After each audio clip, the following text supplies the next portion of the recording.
J'étais à Drancy, et puis je vois un attroupement, c'était au 2e étage, dans un couloir, tout un attroupement autour d'une personne qui était en train de faire des cartes. Je regardais, j'étais curieux, et puis je dis comme ça, je peux tirer une carte? Et le monsieur me regarde, je prends une carte, je lui donne, il me regarde, les yeux grands ouverts, très surpris. Il me dit comme ça, vous avez de la chance, vous allez revenir d'où vous partez.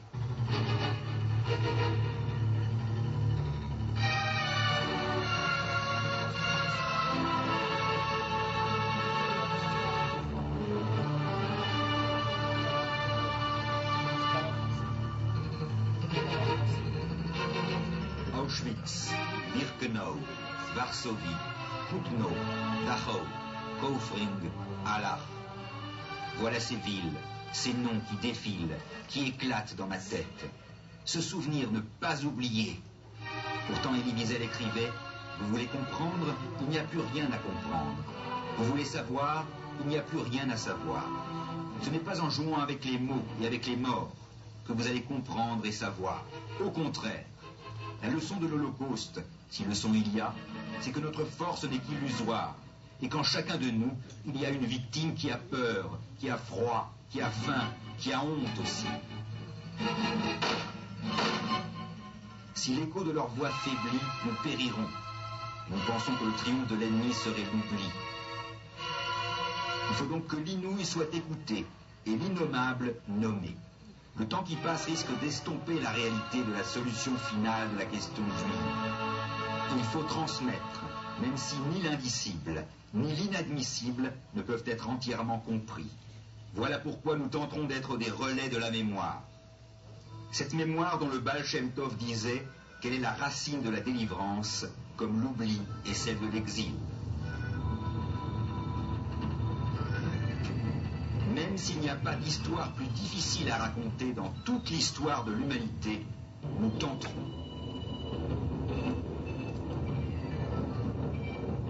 C'est difficile de dire l'émotion, de dire les pleurs. Tout le monde pleurait sur ce quai, le vomi, tout le monde était... Et je me souviens l'angoisse, savoir est-ce que mes parents sont là, est-ce qu'ils sont pas là, est-ce que je retrouve la famille, est-ce que je retrouve pas la famille. Le survivant est conscient du devoir de témoigner, de raconter. Et Maxi Librati répète inlassablement, c'est pour mes enfants que la transmission est importante.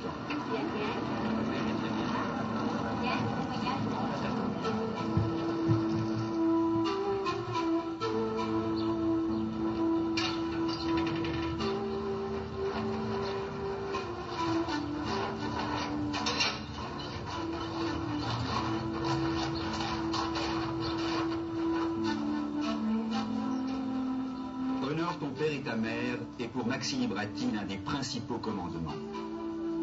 Il conserve non seulement le souvenir de ses parents, mais il cultive leur héritage qu'il transmet aux siens.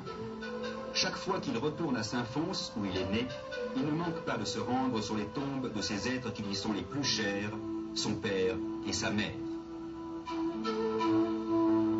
La communauté juive de France verra près de 76 000 des siens envoyés dans les camps de la mort.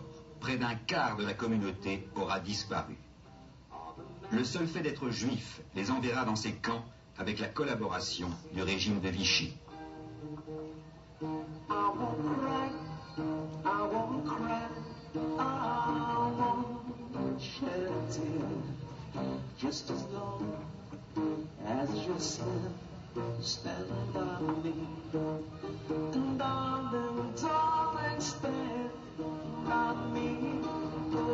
août 1943, Maxi Librati a 18 ans quand il est arrêté à Lyon, place Bellecour. Tu vois que c'est ici, j'arrivais par la rue Victor Hugo, et puis je me suis retrouvé là, place Bellecour. J'avais juste à traverser la rue, et là il y a eu la rafle du mois de juillet, et c'est ici que j'ai été pris, et de là, c'est de là où je suis parti pour Montluc, à prison Montluc. Voilà, ça se trouve là, deux pas de chez nous. En 1915, les usines de France ayant besoin de main-d'œuvre, un groupe de juifs marocains répondit à l'appel. Ils sont devenus manœuvres chez Saint-Gobain et Rhône-Poulenc à Saint-Fons.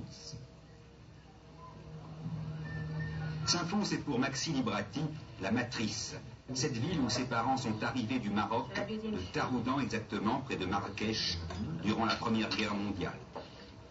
Bon, mes parents, ils ont été au commissaire de police, ils ont été prendre des renseignements, voir ce qui se passait. Puis un jour, mon père a pris un avocat et il a écrit au maréchal Pétain une lettre en disant qu'il aimerait bien savoir des nouvelles de son fils qui était parti, qui avait été déporté, qui avait été arrêté en gare de Perrache.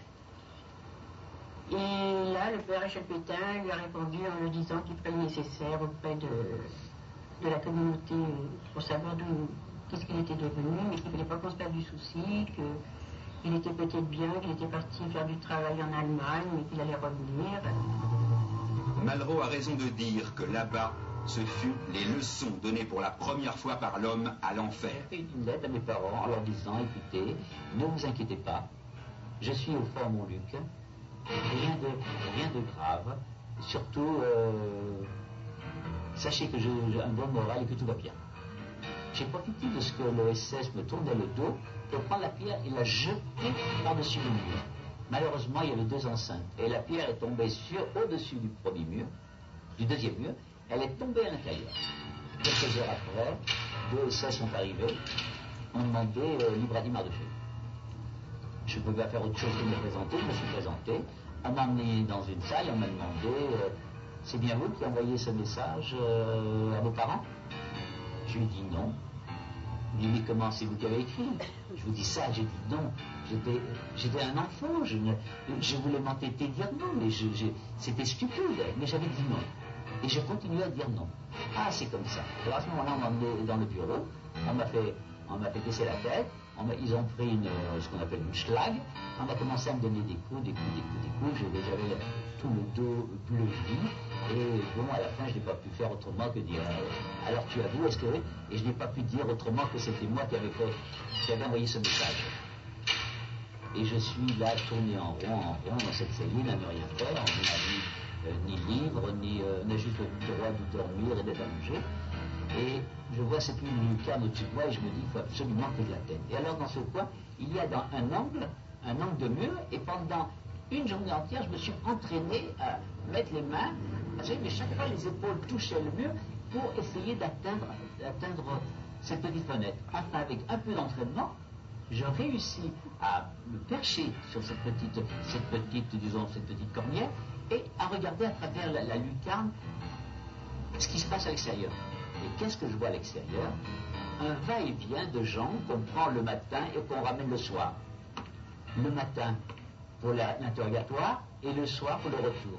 Et bien entendu, l'homme était différent à l'aller qu'au retour. La porte s'ouvre, je suis perché sur cette partie du mur et ils me surprennent en flagrant délit. Ah, vraiment là, ils n'ont absolument rien fait. Ils ont simplement pris mon sac de couchage, ils l'ont sorti et ils m'ont laissé à l'intérieur de la cellule qui faisait 2 mètres sur 2 mètres. Et ils ont écrit sur ma porte ONSN du 5 au 10. Et je suis resté pendant 5 jours sans manger. Ça a été ma punition.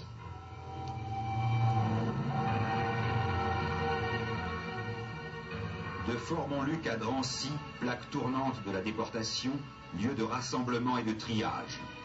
Dans ces HLM inachevés de la cité de la Muette, internés par groupes ou isolés, tout d'abord des hommes, puis des femmes, des enfants et des vieillards furent déportés vers les camps de la mort, plus particulièrement à Auschwitz. Le nom de Drancy restera dans l'histoire de France comme l'un des symboles de l'Holocauste et du martyre juif. Le 31 août 1943, Maxi réussit à envoyer une lettre à ses parents. Nous avons été tous convoqués pour être déportés quelque part en France ou à la frontière allemande. Nous sommes tous 3 camarades qui nous entendons très bien. Nous avons un très bon moral.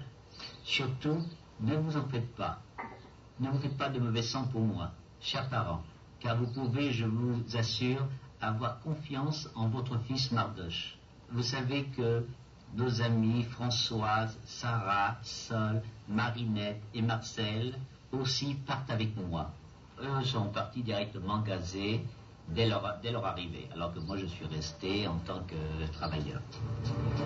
Auschwitz-Birkenau, le plus important lieu de mise à mort. On passe du stade artisanal au stade industriel pour appliquer minutieusement la solution finale. Dans le camp de Birkenau, nous étions tous les matins à la pelle. Nous sortions le matin à 6 heures pour que la pelle se passe vers 7 heures. Nous étions pendant 1 heure à attendre les uns derrière les autres, en file indienne, bien organisée, bien droit. Et le SS arrivait au bout d'1 heure. Nous étions déjà transis de froid. Et le SS passait à chaque passage devant chaque homme. Il s'arrivait, il disait un à droite, un à gauche, un à droite, un à gauche. On avait tout de suite compris. Ceux de droite retournaient au bloc et les autres étaient inscrits pour le crématoire. Le lendemain matin, un convoi partait. Et tous les matins, c'était la chance qui nous souriait. Combien de fois, quand vous étiez l'ami du capot, vous aviez été sélectionné, eh bien le capot décidait, il prenait un autre numéro sur le bras d'un arrivant, et il partait à sa place au crématoire. Et son ami était sauvé. Le 27 avril 1940, ce camp est créé sur l'ordre d'Himmler. Un énorme camp de 42 km² de superficie, où le premier convoi arrive le 14 juin 1940. Dans ce lieu, le climat était brûlant en été, et en hiver, la température descendait au-dessous de moins 30 degrés.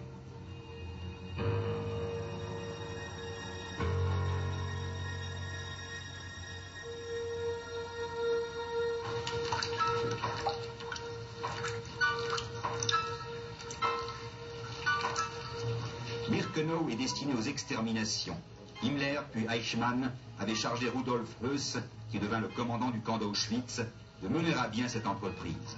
Il s'en acquittera comme un SS avec autant de zèle que de compétences.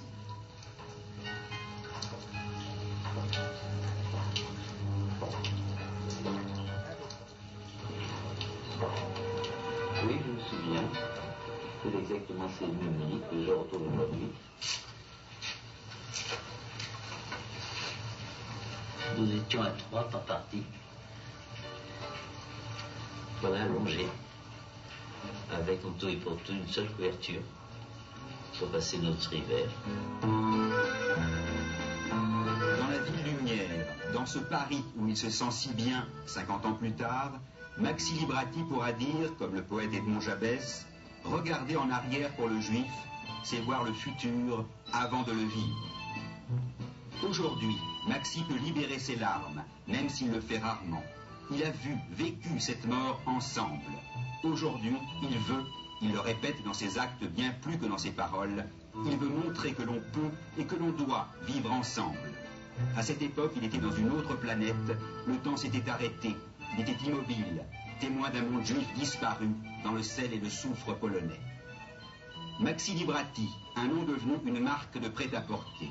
À 2 pas de la place de l'Étoile et des Champs-Élysées, sur l'avenue Marceau, Maxi Librati a ouvert une belle boutique qui s'inscrit dans la liste des grands noms de la haute couture française.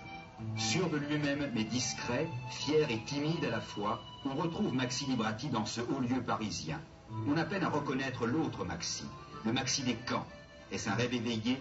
Non, ce n'est pas une revanche, mais c'est ce fil ténu qui le pousse à crier que la vie est plus forte que tout. Tu choisiras la vie, dit la Torah. Maxi qui fut tour à tour ajusteur, forgeron, déporté vivant, footballeur, représentant de commerce, vendeur, est devenu patron. Dépourvu d'argent et de moyens, mais non de volonté, d'imagination, Maxi a su prendre le sans-pied dans ses bras et Paris dans son cœur. J'ai ouvert mon affaire en 1963, pratiquement avec aucun capital, avec pratiquement rien. Et j'ai commencé tout doucement le métier. Le métier, ça veut dire quoi? Ça veut dire que j'ai commencé à fabriquer ce qu'il y a de plus simple. J'ai commencé à fabriquer des jupes, des blouses et des robes tout simples. Et c'est comme ça. Et d'année en année, j'améliorais. Et avec le temps, je me suis formé, je me suis forgé à ce métier. Et j'améliorais d'année en année. Il est certain que J'étais très bien entouré, j'avais autour de moi de bonnes stylistes, de bons modélistes, j'avais autour de moi de gens qui faisaient du marketing, des bons commerciaux, et d'année en année, j'ai développé ce métier. Régine, la grande Régine, a travaillé avec moi en tant que vendeuse. Moi j'étais vendeur, elle était vendeur, et nous avons fait les premiers pas pendant une première année. Et tout doucement, jusqu'au jour où elle a monté, elle, à Saint-Germain-des-Prés, sa première boîte Régine, et moi je montais à Saint-Germain-des-Prés ma deuxième boutique, qui ne s'appelait pas Maxi-Brati, mais qui s'appelait La Gaminerie. En effet, la Gaminerie a été classée comme boutique contemporaine. Vous trouvez dans le Larousse illustré en tant que boutique de l'époque. Moi j'ai choisi un créneau de clients pour être élégante, pour prendre un produit de qualité à un prix abordable et qu'elle puisse être satisfaite. Je ne suis pas une mode très jeune pour les 14 ans, 16 ans, 18 et 20 ans. C'est un mot, c'est un style, c'est un produit de qualité. Nous trouvons la marque Maxi Librati en Angleterre et en Finlande, en Espagne, en Italie, aux USA, à Hong Kong, mais aussi en Arabie Saoudite, au Koweït, au Liban et bien évidemment en Israël, signe, si besoin était, d'une réconciliation qu'il appelle de tous ses voeux. L'atelier de Maxi Librati, miroir de sa vie. On y retrouve les petites mains, les couturières et les coupeurs venus de partout. Pour lui, ce qui compte, c'est l'homme. De Tunis ou de Marrakech, d'Istanbul ou de Lagos. Maxi fait de cette différence une certaine unité du genre humain. Ce qui compte, c'est le sérieux et le professionnalisme. Avec une ténacité et une tranquille détermination, il donnera l'exemple du bonheur de donner la vie à ce tissu, choisi en Extrême-Orient et en Italie, mais auquel il donne forme et vie dans cette ville, symbole de la haute couture. Je vais doubler avec ça. On va doubler en double. Voilà. Mais pas complètement. C'est juste un bas-volet. Oui. Est-ce que ça peut s'appeler bas-volet? Non, c'est un autoplay, c'est une veste non doublée. Je ne peux pas mettre ça alors. Parce que c'est lavable ça. C'est là-bas? Oui, c'est lavable. Ah, le reste de Josiane. Oui. Donc, allez-y, je vais voir avec Marie-Jeanne.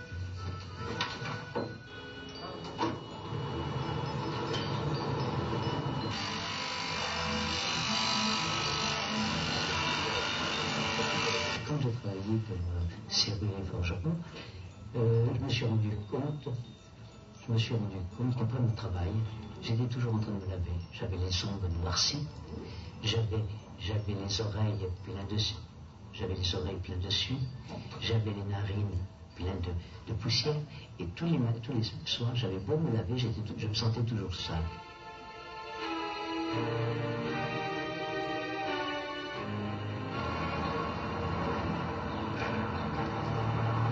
J'ai eu la chance d'être un serrurier forgeron.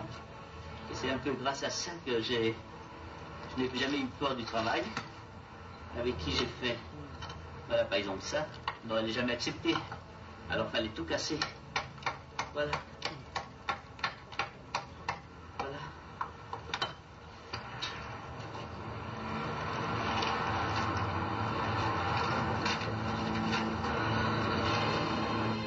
Après on récupérait, après les bris, on récupérait tout ce qui était la ferraille, tout ce qui était le cuivre, tout ce qui était le plomb.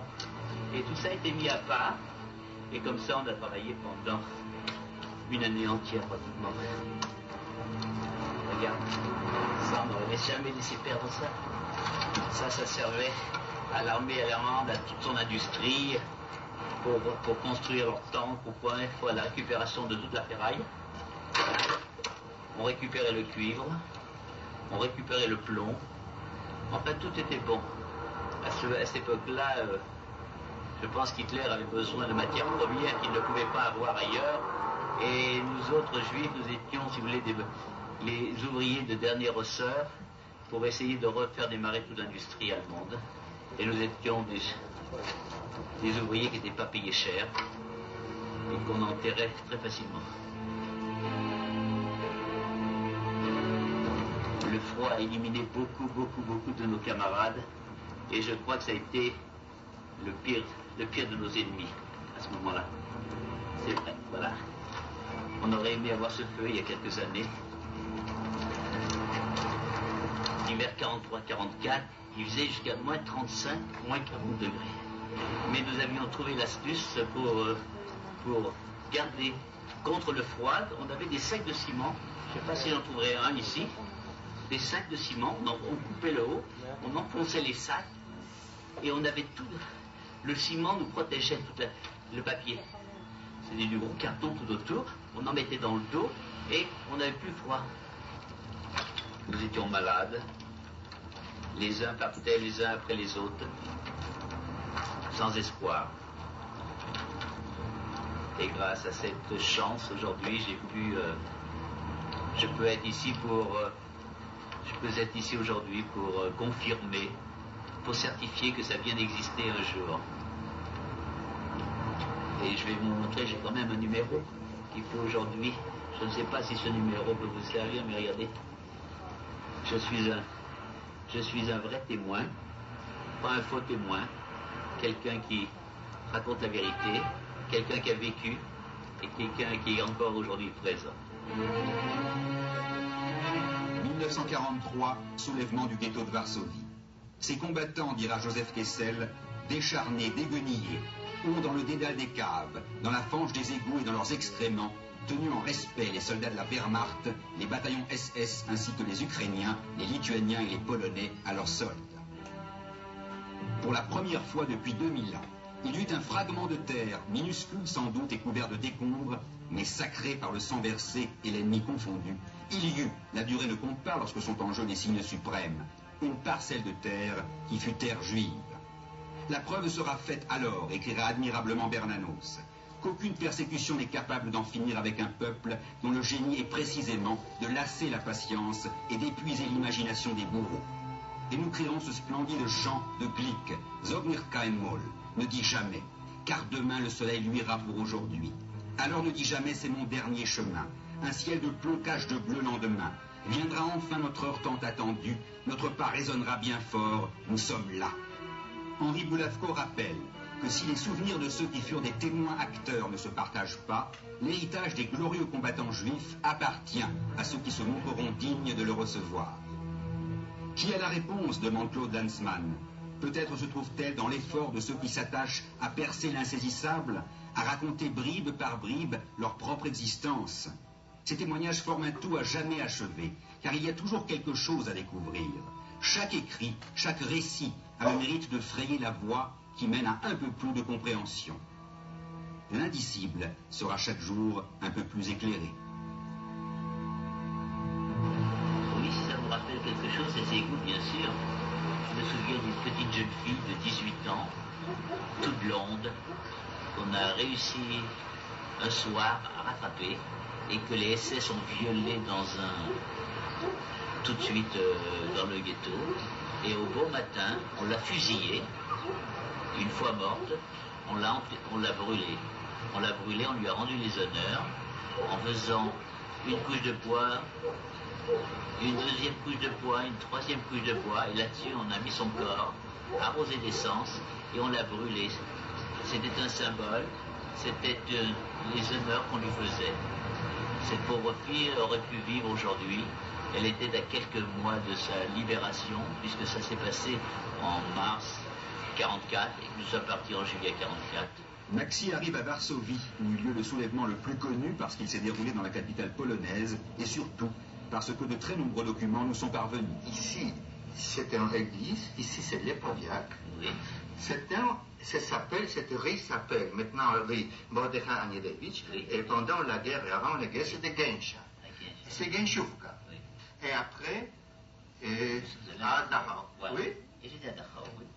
Et de Dachau, Oui. on nous a mis dans les camps, dans les satellites qui s'appellent Kaufring. Kaufring. Kaufring est un satellite, c'est un petit camp autour de Dachau. Et de Dachau, de Kaufring, on est parti sur Allach. Allach, A2LAH. Oui, c'est ça. Voilà. Oui, c'est ça. Mais non, moi je vois très bien. Et il y avait les SS qui étaient parqués dans les bâtiments là. Et nous, on avait le bâtiment ici. Vous voyez, Et tout les près, SS, c'était tous les SS. là. Ça, c'était les bâtiments des SS. Et tout ça, Moi, j'ai pas. Ah, moi, je veux bien ça. Oui. Vous avez des Ah, photos oui, de merci. Varsovie d'ici à chaque fois à Côte-Nord. Arbeit macht frei, le travail rend libre. Auschwitz, ces deux syllabes portent en elles la terreur et la mort.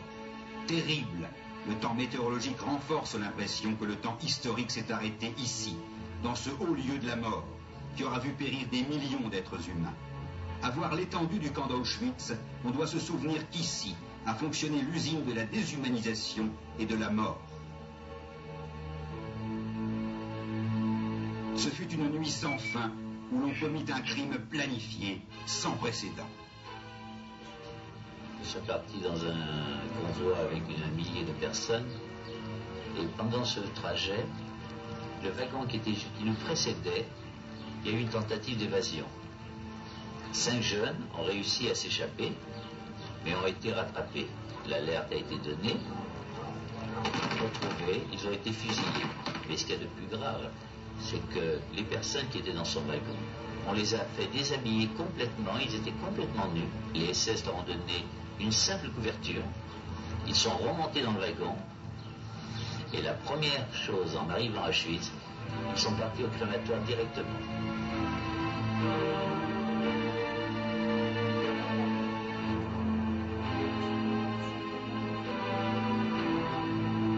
Une personne m'a demandé si j'avais de la famille avec moi. J'avais répondu non. Je n'ai personne avec moi, toute ma famille est restée à Lyon. Je me souviens, il neigeait à ce moment-là, et comme nous étions en haut d'une colline, eh bien on prenait chacun un bras du mort et on lançait le cadavre sur une petite glissade et on riait à ce jeu parce que la mort nous touchait pas.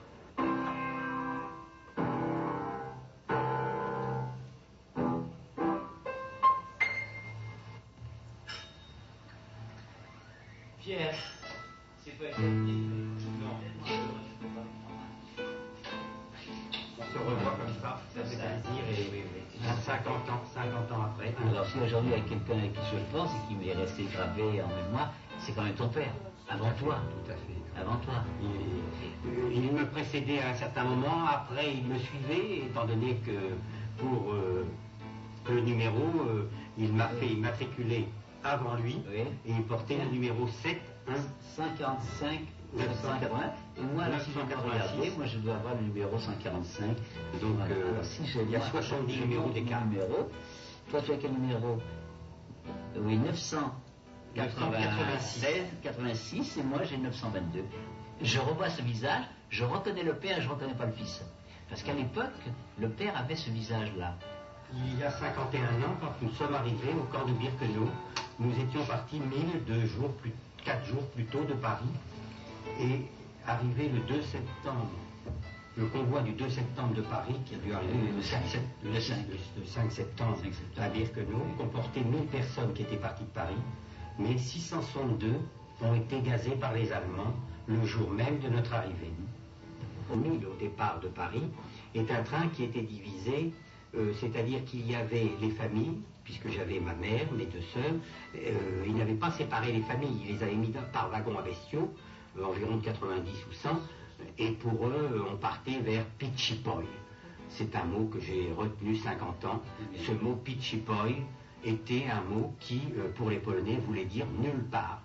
Donc ils savaient exactement où nous partions nulle part. Nous sommes partis sur la gauche, où il y avait la sélection. Un SS parlait français, et le SS demande à une personne qui était devant, votre profession, monsieur. La personne se retourne, d'une quarantaine d'années, et il dit à l'SS, je suis avocat à la cour. C'était un titre, et il donnait le titre, et sa profession libérale l'a donné, puisqu'il demandait les métiers de chacun. L'SS lui dit, mais monsieur, veuillez monter dans le camion. Comme les enfants montaient en camion, les personnes âgées montaient en camion. Et résultat, il se retourne vers nous, cet avocat, et il nous dit à nous, et mon père s'en est rappelé, moi je m'en ai rappelé parce que mon père me le disait.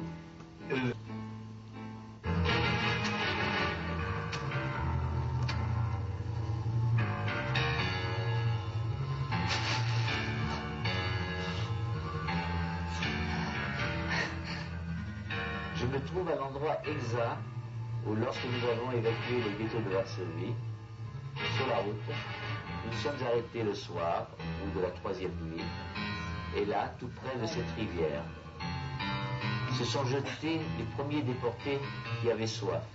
Et de ce pont que vous voyez dans le fond, là-bas, Le SS a commencé à mitrailler. Il y avait 7 à 8 cadavres qui jonchaient dans cette rivière. Nous nous sommes retirés et nous sommes installés ici même, à l'emplacement où je suis. À partir de ce moment, une idée m'est venue. J'ai eu l'idée de pouvoir peut-être, puisque l'eau était si près, si je creusais tant soit peu, je trouverais certainement de l'eau en creusant entre 1 mètre et 1 mètre 50. Et j'ai pris cette petite cuillère, ce genre de cuillère, et j'ai commencé à creuser. Et je commence, et je tire. Voilà, et je continue à creuser, ça va durer comme ça. Ça va durer plus de 2 heures.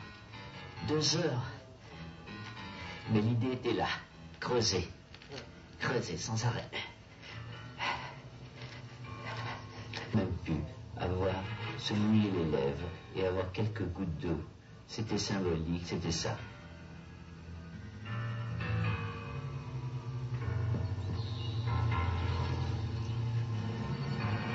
À la mémoire de mes frères déportés et à la mémoire de tous ceux fusillés au bord de cette rivière pour une simple goutte d'eau. 17 juillet 1944. On revenait à la vie puisqu'on nous a donné notre carte de déporté. C'était la première pièce d'identité que nous avions puisque quand on est revenu d'Allemagne, nous n'avions rien sur nous. Hein. Nous avions notre matricule, notre nom peut-être si on s'en souvenait, mais c'est tout ce qui restait. Et dès l'instant où on avait traversé la frontière, c'était fini, on avait récupéré, on reprenait notre identité. L'hôtel Lutetia, lieu de rencontre des rescapés. Maxi a 20 ans, il pèse 35 kilos. Sur les 1000 déportés de son convoi ne reviennent que quelques-uns. Il lui faut réapprendre à vivre dans un monde normal, supporter... Et tout le monde le suivait, il est habillé avec son costume rayé. L'âge que j'ai pu entendre sur lui était un homme généreux, est toujours un homme généreux. On ne peut pas parler de lui, je suis très content qu'on parle de lui au présent et pas au passé. Un homme généreux, un homme qui a compris le sens de l'humanisme, un homme qui a compris que l'autre qui souffre comme lui est son frère. Et je crois que dans toutes ces étapes qu'il a suivies, depuis Auschwitz jusqu'à Varsovie et d'autres camps qu'il a fait par la suite, il a préservé ces valeurs qui, à mon avis, sont fondamentales pour qu'un individu sortant de l'enfer puisse être un grand témoin pour nous. À 2 pas de l'Étoile, on a ouvert la vitrine des relations franco-israéliennes, la Maison France-Israël, lieu de rencontre privilégié de 2 cultures, de 2 civilisations, qui ont cultivé l'amour sur le mode de la passion et qui voient passer toutes les personnalités qui comptent, tant en France qu'en Israël. On a réussi à faire cette maison pour Israël. Et nous sommes d'autant plus heureux d'avoir Maxi Librati que non seulement actuellement il nous aide beaucoup et joue un rôle très important dans cette maison, mais nous connaissons son passé, son histoire, qui est l'histoire d'un homme qui a beaucoup souffert, qui a surmonté les épreuves de la guerre. Israël, c'est d'abord, au lendemain de la Shoah, la résurrection de l'État juif après 2000 ans d'exil, précisément au moment le plus dramatique de l'histoire juive. Israël représente beaucoup pour chaque juif, mais plus encore pour un ancien déporté qui se souvient. Pour Maxi Librati, l'existence de l'État d'Israël est le meilleur, ou peut-être le seul moyen, d'empêcher un nouvel Auschwitz.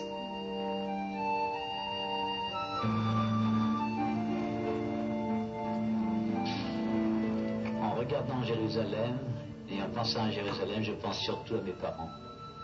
Mon père qui aurait aimé vivre ici à Jérusalem. Lui qui est né au Maroc, tout près de Marrakech, à Taroudan, d'une famille nombreuse de 8 enfants, et qui est venu en France pour faire la guerre de 14-18. Et en France, il rencontra ma mère, une famille Shriki, qui était venue s'installer à Lyon, tout près de à Saint-Fond exactement. Et c'est là qu'il créa une famille de 15 enfants dont je suis l'aîné. Tous les combats, il luttera pour toutes les bonnes causes, pour lesquelles à bras-le-corps et à bras-le-cœur, il se donnera entièrement, de l'entraide fraternelle au secours des synagogues, en passant par la lutte depuis ses débuts pour les Juifs du silence, qui devint celle des refusniks. Jérusalem, cette ville d'or, de lumière et de cuivre, que la chanson de Naomi Shemer a rendue encore plus éternelle, carrefour de la mémoire, qu'il aime de toutes ses forces, de toute son âme, et que ses parents lui ont fait aimer par-dessus tout. La vallée des communautés, essaye dans ce décor de conserver le nom des villes où se trouvaient durant cette tragique période des kéhilotes, des communautés.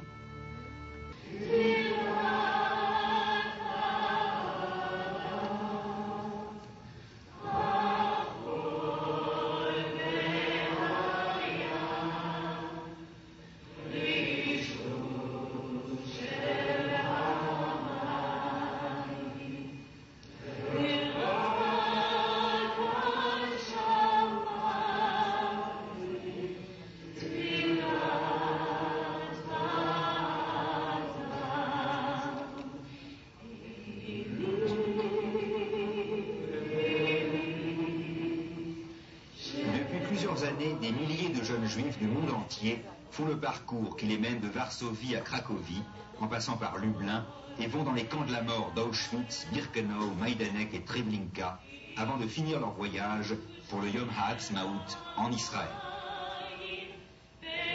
באותו הזדום יחד, בהבדל אחד שהוא שוחרר ב5 ימים לפניי ואני עוד צעדתי במצן המוות.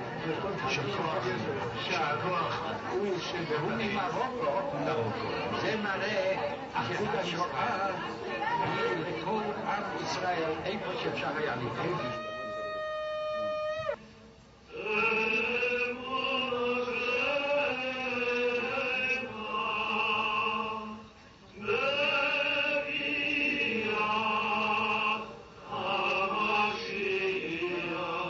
Après la prière des morts sur la scène, que Maxi aime chanter, il emmène souvent ses petits-enfants, Sarah et David, pour leur raconter des histoires, pas celles qu'il connaît le mieux. Mais à sa manière, il témoigne, comme sait le faire un grand-père, qui raconte à ses petits-enfants son passé inimaginable et sa façon d'être juif et de voir Israël. Il sait qu'ils seront les relais de la mémoire.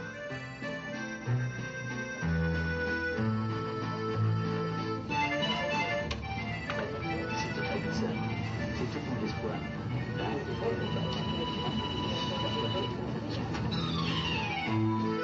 Le sport m'a apporté beaucoup, et c'est comme ça que je décide d'aller au Maccabiade et de participer au Maccabiade. Cher papy, nous sommes très heureux d'être avec toi pour ce 50e anniversaire de la libération des camps. Mazel Tov. Merci.